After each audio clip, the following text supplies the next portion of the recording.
तरह से विकास Bharatiya Janata party Bharatiya Janata party को हमें क्या हमें तो विकास चाहिए और विकास के लिए आने वाली 10 तारीख में अपने क्षेत्र से श्री सुरेश राणा जी को भारी बहुमत से विजयी से अपने एक करवट और यशस्वी विधायक को फिर से अवसर दे करके यहाँ के विकास के क्रम को तेजी के साथ आगे बढ़ाने का कार्य करेंगे। यही अपील करने के लिए आज मैं आपके बीच आया हूं। आप सभी लोग मेरे बातों से सहमत हैं? सभी लोग दोनों हाथ उठा करके बोलेंगे, जहां तक मेरी आवाज जा रही है दोनों हाथ उठा करके मेरे साथ बोलेंगे, भारत माता की, भारत माता की, भारत माता की। जो विकास कार्य 3000 करोड़ रुपए से अधिक का कार्य श्री सुरेश राणा जी ने आपके थाना भवन विधानसभा क्षेत्र में करवाया है।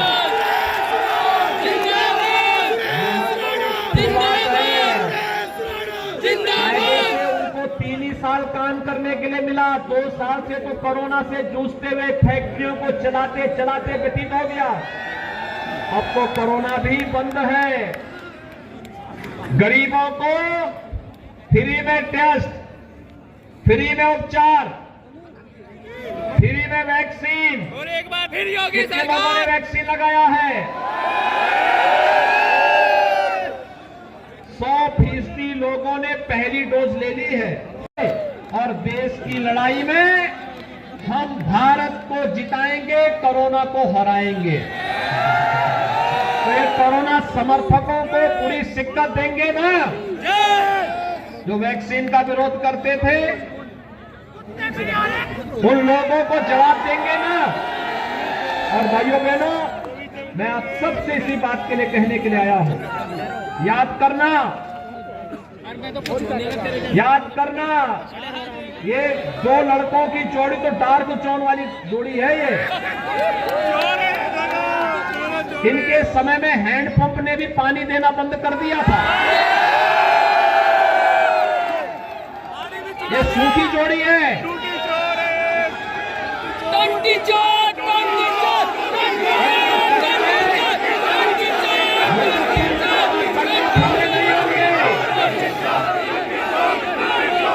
सचिन और गौरव जैसे नौजवानों की जो निर्मम हत्या हुई थी,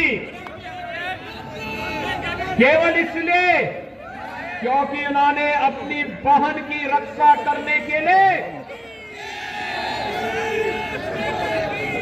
केवल ये पूछने के लिए गए थे कबाल कस्बे में कि भाई देखो हमारी बहन स्कूल जाती है, उसको क्यों छेड़ते हो? हर भाई जिसने अपनी कलाई पर रक्षाबंधन का सूत्र बांधा है, इस संकल्प के साथ जुड़ेगा। और किस निर्ममता के साथ उन युवाओं की हत्या हुई थी। सब ये 2 लड़कों की जोड़ी या तो दंगा करवा रही थी या निर्मम हत्या करवा रही थी। आज इनको फिर से मुजफ्फरनगर और शामली याद आ रहा है। समृद्धि को इसी गति से आगे बढ़ाने का कार्य करेगी। हम लोगों ने तो हर मंदिर के लिए किया है। महर्षि वाल्मीकि का जो मुख्य आश्रम है लालापुर चित्रकूट में, भाइयों बहनों, वहां के लिए हम लोगों ने सुंदरीकरण का भरपूर पैसा दिया है। मैं स्वयं आ गया था। महर्षि वाल्मीकि जयंती के अवसर पर मैंने वहां जाकर के स्वयं पूजा की थी और हर मंदिर में अखंड रामायण का पाठ भी बिठाया था। थोड़ा भी सम्मान होता, स्वाभिमान होता, इन लोगों को यहां की जनता जनार्दन के सामने मुंह दिखाने की स्थिति नहीं होनी चाहिए थी, नहीं आना चाहिए था। क्योंकि तो दंगाई थे, दंगाई करा रहे थे। और सच्चाई भी है, नाम समाजवादी है, सोच परिवारवादी है और काम दंगाई है। और भाइयों बहनों, इन दंगाइयों को कभी अवसर मत देना, और आपसे भी मैं अपील करूंगा, बताइए वर्तमान और भावी पीढ़ी को हम देना क्या चाहते हैं? हम क्यों किसी अपने वर्तमान और भावी पीढ़ी के जीवन के साथ खिलवाड़ करें? संत रविदास जी के मंदिर की, उनकी जन्मभूमि के मंदिर का सुंदरीकरण का कार्य सरकार कर रही है। हमने यहां पर सुख तीर्थ में सुंदरीकरण का कार्य सरकार कर रही है। भाइयों बहनों, हर धामों के पुनरुद्धार और सुंदरीकरण के कार्य के साथ सरकार जुड़ करके कार्य कर रही है। और इसीलिए आज मैं आपसे अपील करने के लिए आया हूं कि जो कार्य सुरक्षा और सम्मान का एक अभियान यूपी के अंदर चला है, आप सब इस अभियान होगा ना। यूपी में योगी सरकार चले गए, यूपी में योगी सरकार, यूपी में योगी सरकार से थे या दूसरे लोग की यात्रा में निकल गए थे, फिर से उनको लाने का प्रयास किया जा रहा है। क्या फिर से दंगाइयों को आने का रास्ता देंगे? क्या ये दंगाई फिर से सत्ता में आने चाहिए? लेकिन भाइयों बहनों, ये दो लड़कों की जोड़ी तो फिर से क्या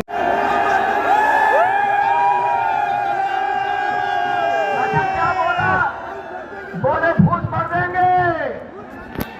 अच्छा, फूस भरने वालों का इलाज किसके पास है? अच्छा, फूस भरने वालों का इलाज किसके पास है भाई?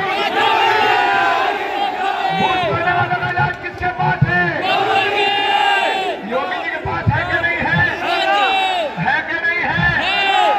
और मित्रों, योगी जी आपसे इतना प्यार करते हैं, योगी जी आपसे इतनी मोहब्बत करते हैं, और मैं कह सकता हूं कि पश्चिमी उत्तर प्रदेश पहली बार पश्चिमी उत्तर प्रदेश किसी सरकार ने अपने एजेंडे में शामिल किया है। इसलिए योगी जी का हम बहुत बहुत धन्यवाद करते हैं, बहुत बहुत अभिनंदन करते हैं। अच्छा, एक बात बताओ, सारंग विधानसभा में भेजा था। भाइयों बहनों, आज मुझे इस शामली जनपद में आने का अवसर प्राप्त हुआ है। शामली में मैं पहले भी आया था, लेकिन मैं आपसे पूछना चाहता हूं, 5 साल पहले थाना भवन हो, बोलो भारत माता की, भारत माता की। उत्तर प्रदेश के यशस्वी मुख्यमंत्री आदरणीय योगी आदित्यनाथ जी, हमारे भारत सरकार के मंत्री आदरणीय वीके सिंह जी, और हमारे थानाभवन विधानसभा से हमारे प्रत्याशी भाई हमारे सुरेश राणा जी, उत्तर प्रदेश सरकार में पूर्व मंत्री रहे वीरेंद्र सिंह जी, और मंचासीन हमारे भारतीय जनता पार्टी के सभी वरिष्ठ साथियों, नौजवान भाइयों, साथियों, बहुत लंबा समय आप लोगों के बीच में नहीं लूंगा। केवल इतना कहना चाहता हूं, आप लोगों से मेरा अनुरोध है कि माननीय मुख्यमंत्री जी का भव्य स्वागत करने के लिए आप लोगों से अनुरोध है कि खड़े होकर के एक बार तालियों से उनका स्वागत करने का काम करेंगे। माननीय आदरणीय और बहुत ही यशस्वी उत्तर प्रदेश के मुख्यमंत्री योगी आदित्यनाथ जी आए हैं, और आपसे सिर्फ 2 चीजें कहने के लिए आया हूं। यहां पर भगवा लहराएंगे कि नहीं? पीछे से आवाज नहीं आ रही, लहराएंगे कि नहीं? उसके लिए एक काम करना है, 10 तारीख को सब घरों में से जो भी मतदाता है उसको लेकर मतदान केंद्र पे जाना है। करोगे? एक बार जोर से भारत माता का नारा लगाएंगे ताकि मुझे पता चले कि आप कर पाएंगे कि नहीं। भारत माता की, भारत माता की। बहुत बहुत धन्यवाद। जय हिंद। श्री सुरेश राणा जी के नेतृत्व में उत्तर प्रदेश के अंदर हुआ है सरदार बसपा की सरकार ने उत्तर प्रदेश चीनी उत्पादन में तीसरे स्थान पर चला गया था। लेकिन भाइयों बहनों, पिछले 5 वर्ष के अंदर उन्होंने जो मेहनत की, बंद पड़ी चीनी मिलों को चलाने का कार्य किया, नई चीनी मिलों की स्थापना की कार्रवाई की, 8-8, 10-10 वर्षों से जिन गन्ना किसानों का गन्ना मूल्य का भुगतान नहीं हो पाया था, उस भुगतान को ससमय अन्नदाता किसानों के खाते में पहुंचा करके 1,57,000 करोड़ रुपए के गन्ना मूल्य का भुगतान करके उन्होंने उत्तर प्रदेश को गन्ना मूल्य भुगतान में भी अग्रणी राज्यों की श्रेणी में खड़ा करके नंबर 1 स्थान दिलाया है। और इसका श्रेय जाता है थाना भवन क्षेत्र के मतदाताओं का। मुजफ्फरनगर हो, कैराना हो, कांदला हो, क्या स्थितियां थी यहां की? गंभीर सुरक्षा का संकट था, कानून व्यवस्था बदहाल थी,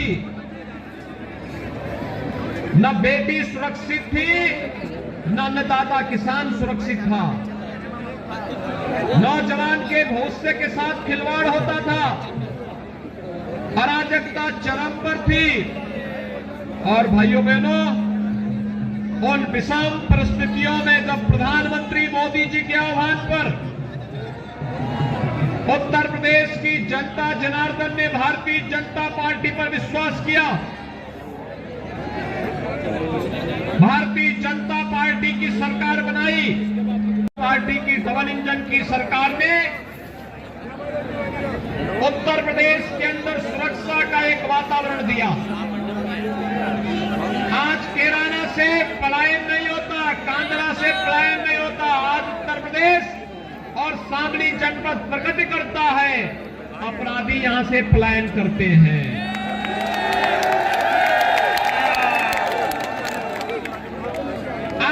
बेटियों की सुरक्षा पर पार्टी के मुखिया कहते हैं, समाजवादी पार्टी के मुखिया कहते हैं कि उनका खून गर्म है। मैंने कहा ये खून तो 5 साल पहले ही प्रदेश की जनता शांत कर चुकी है। अगर सचमुच खून गर्म होता तो मुजफ्फरनगर का दंगा भी नहीं होता।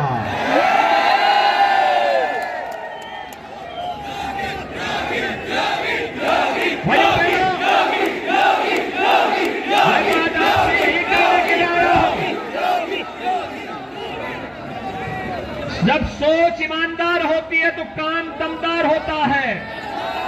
आपको दमदार सरकार चाहिए या दुमदार सरकार चाहिए? पर सरकार ने किस तरीके की कार्रवाई की आप सब देख रहे होंगे। हम लोगों ने तो पहले ही कहा कि अपराधियों के मामले में जीरो टॉलरेंस की नीति के तहत सरकार कार्य करेगी। जय श्री राम, जय श्री राम। मैं फिर आपसे कहने के लिए आज आया हूं कि जो प्रदेश के अंदर सुरक्षा और समृद्धि का माहौल भारतीय जनता पार्टी की डबल इंजन की सरकार ने बनाया है, यह यात्रा अनवरत जारी रहे, इसके लिए श्री सुरेश राणा का यहां से विधायक बनना आवश्यक है।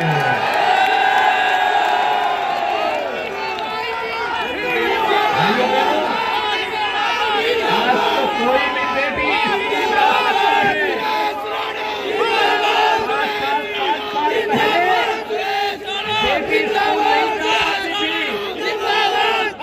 स्कूल जाने में भय था, दहशत का माहौल था, लेकिन इन 5 वर्षों में स्थितियां बदली।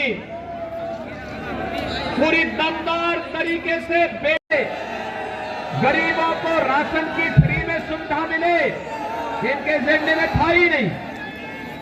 इनके एजेंडे में तो एक ही बात थी और वह इनके एजेंडे का हिस्सा था, दंगा कराओ, भय और दहशत का माहौल पैदा करो। गरीबों की आगे चल जाओ, संपत्ति इधर हो जाओ, इधर हो जाओ। पर, व्यापारियों की संपत्ति पर कब्जा करो, यही तो लोग करते थे। लेकिन भाइयों बहनों, जिन लोगों ने व्यापारियों को सताया था, गरीबों को सताया था, किसानों पर प्रताड़ित किया था, और प्रदेश सरकार में नौकरी भी मिलेगी। अभी मुझे वाल्मीकि समुदाय से जुड़े हुए एक सज्जन मिले। उन्होंने कहा कि मकान हमें और भी चाहिए। भाइयों बहनों, प्रधानमंत्री मोदी जी ने अभी केंद्रीय बजट प्रस्तुत करवाया है संसद में। 80 लाख गरीबों के लिए मकान की व्यवस्था है, उसमें 80 लाख गरीबों के लिए। याद करिए, समाजवादी पार्टी 5 साल के कार्य में 18,000 गरीबों को भी मकान नहीं दे पाई थी, और भारतीय जनता पार्टी की डबल इंजन की सरकार ने कितना किया? 43,50,000 से अधिक गरीबों को एक एक मकान मिल गया है। भाइयों बहनों, एक और काम, यहाँ पर एक विश्वविद्यालय बन रहा है। सांगली के बच्चे जब वहां पढ़ेंगे, उनकी जिंदगी में मां साठुमरी की फोटो और मां साठुमरी का नाम होगा।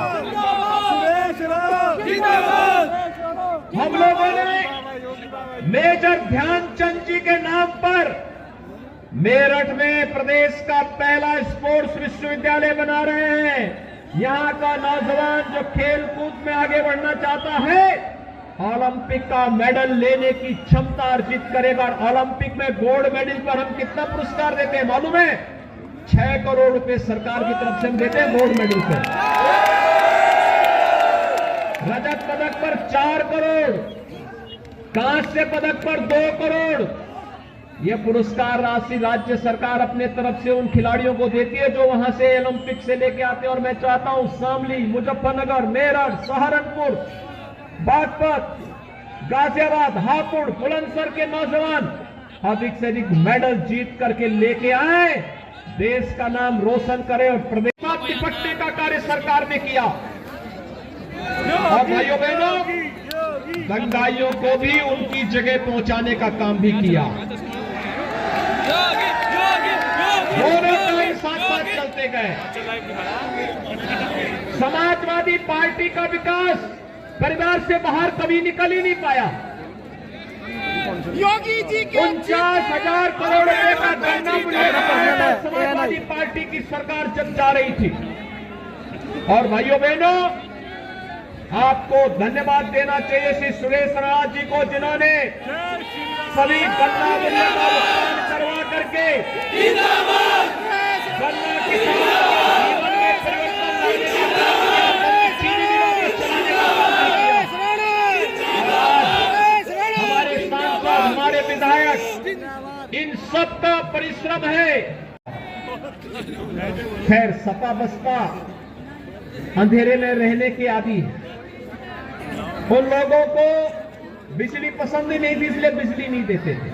भेड़ चोरी की कर पहले करते बिजली मिलती थी क्या? जो बिजली भेड़ 17 के पहले बिजली मिलती थी, आज तो मिलती होगी ना। इसको 24 घंटे भी करना है ना, 24 घंटे मिल रही होगी। लेकिन भाइयों बहनों, उनका विकास सड़क में भी नहीं दिखता था। उन्होंने अपने समय में विकास कराया अपनी सोच के अनुरूप। कौन सा विकास है? हमने विश्वविद्यालय दिया, सड़क दिया, एयरपोर्ट दिया, और शामली के नौजवानों के लिए फिल्म सिटी भी हम बना रहे हैं नजदीक में ही। फिल्म सिटी भी बन रही है।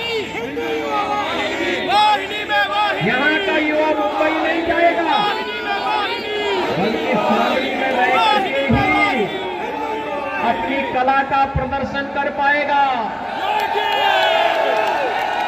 देश का सबसे बड़ा इलेक्ट्रॉनिक सिटी भी हम विकसित कर रहे हैं। जितने नौजवान हमारे डिप्लोमा कर रहे हैं, ITI कर रहे हैं, या फिर डिग्री ले रहे हैं, 1 करोड़ नौजवानों को टैबलेट और स्मार्टफोन तो वितरित हो ही रहा है।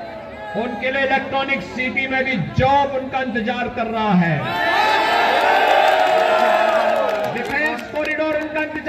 है, पिछली सरकारें तमचा बनाती थी, तमचे की फैक्ट्री इसलिए लग जाती थी।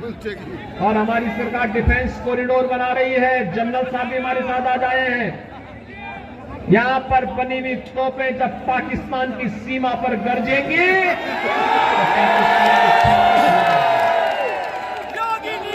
हमारा विकास नहीं दिखाई देता है। और 70% लोगों ने सेकंड डोज भी ले ली है।